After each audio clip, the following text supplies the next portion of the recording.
Assalamualaikum warahmatullahi wabarakatuh. Perkenalkan, saya Endang Tri Wahyuni Maharani, peserta TOT bakal calon kepala sekolah angkatan 3 tahun 2025 kelas A. Mohon izin untuk membacakan kasus yang disajikan pada LK 3.4 penugasan 4 tentang pengambilan keputusan. Kasusnya sebagai berikut. Di perpustakaan sekolah, Rara menemukan dompet yang berisi uang, kemudian mengambil uang tersebut dan memasukkannya ke dalam tas. Rara menganggap hal tersebut sebagai rezeki nomplok karena tidak ada orang lain yang melihat. Beberapa saat kemudian, Bu Sri, guru pustakawan, mengumumkan bahwa Nina kehilangan dompet saat membaca di perpustakaan. Tari yang sejak awal berada di perpustakaan melihat jelas bahwa Rara mengambil dompet tersebut dan Tari menghadapi dilema. Satu sisi, kejujuran adalah nilai yang harus ditegakkan. Di sisi lain, Rara adalah sahabat dekatnya yang sering membantunya. Jika Tari melaporkan hal tersebut atau menegur Rara, maka besar kemungkinan hubungan mereka akan rusak. Mohon izin untuk memaparkan analisis 9 langkah pengambilan keputusan.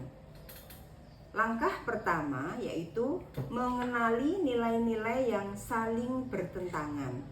Tari menghadapi dua nilai moral yang bertentangan, yaitu kejujuran dan keadilan, antara melaporkan kebenaran agar dompet dikembalikan kepada pemiliknya. Kemudian berikutnya adalah loyalitas dan persahabatan. Melindungi sahabat dekatnya Rara dari rasa malu atau hukuman. Yang ketiga, konflik ini bukan antara benar dan salah, tetapi antara dua hal yang sama, yaitu integritas dan kesetiaan. Langkah kedua adalah menentukan siapa yang terlibat. Pihak-pihak yang terlibat langsung dan terdampak adalah Nina, siswa yang kehilangan dompetnya. Ia berhak mendapatkan kembali barang miliknya. Rara, sahabat Tari yang mengambil dompet. Ia menghadapi resiko sanksi dan kehilangan kepercayaan. Tari, saksi kejadian yang harus memutuskan tindakan yang mencerminkan nilai kejujuran dan persahabatan. Kemudian ada Bu Sri, pustakawan, dan sekolah secara umum, pihak yang memiliki tanggung jawab menjaga budaya moral dan disiplin di lingkungan sekolah. Langkah ketiga adalah mengumpulkan fakta-fakta relevan. Rara mengambil dompet secara diam-diam dan menyimpannya. Tari menyaksikan langsung kejadian tersebut. Nina mengumumkan kehilangan dompet melalui Bu Sri. Belum ada bukti formal bahwa kesaksian lisan, belum ada bukti formal, hanya ada kesaksian lisan Tari. Tari adalah satu-satunya saksi. Langkah keempat, pengujian benar atau salah, yaitu 5 uji etika. Uji legal, mengambil barang milik orang lain adalah tindakan yang bertentangan dengan hukum dan tata tertib sekolah. Uji regulasi, sekolah memiliki kode etik yang menuntut kejujuran dan tanggung jawab moral. Uji intuisi, hati nurani Tari cenderung ingin membela kebenaran meskipun berat. Uji publikasi, jika masyarakat mengetahui Tari diam saja, reputasinya bisa tercoreng karena dianggap menutupi kesalahan. Uji panutan atau idola, jika mencontoh seorang guru atau tokoh yang jujur, pasti akan mendorong Tari untuk menyampaikan kebenaran dengan cara baik.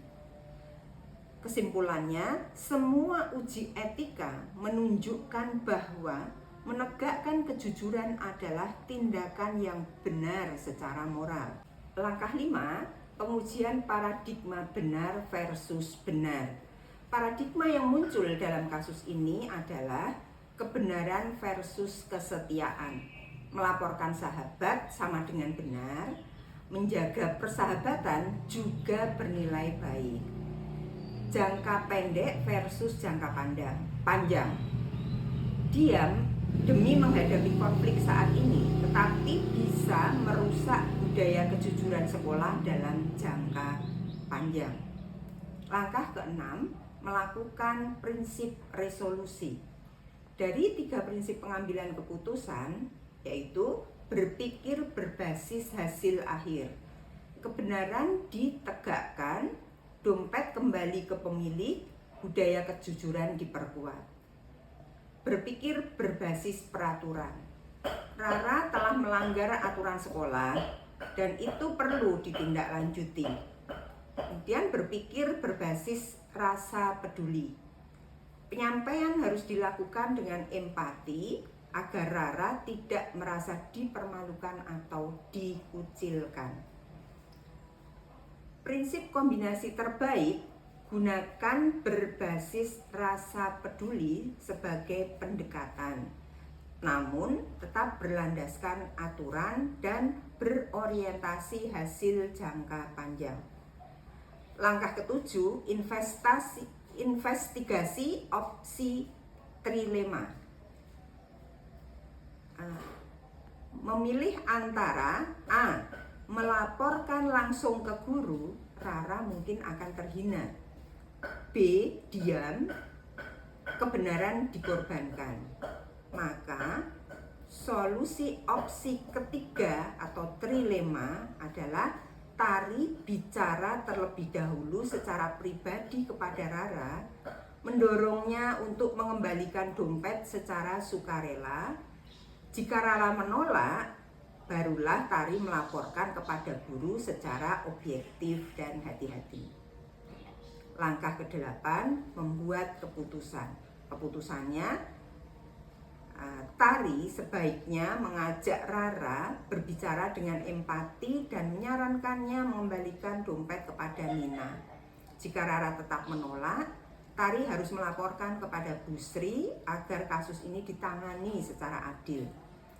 Keputusan ini mencerminkan nilai integritas pribadi, keberanian moral, empati, dan kasih sayang. Langkah terakhir ke-9 adalah melihat kembali dan refleksikan.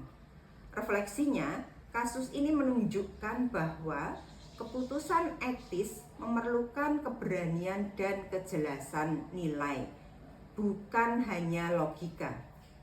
Tari dapat belajar bahwa persahabatan sejati dibangun di atas kejujuran, dan sekolah sebagai tempat pendidikan karakter tidak boleh mengabaikan kesalahan karena rasa tidak enak.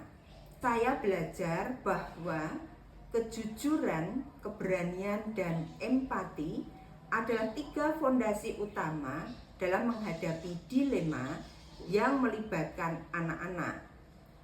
Proses 9 langkah ini membantu saya menganalisis dan membuat keputusan yang tidak hanya tepat secara prosedural, tetapi juga berdampak positif secara moral dan sosial. Demikian paparan analisis 9 langkah pengambilan keputusan dari saya. Terima kasih, saya akhiri. Assalamualaikum warahmatullahi wabarakatuh.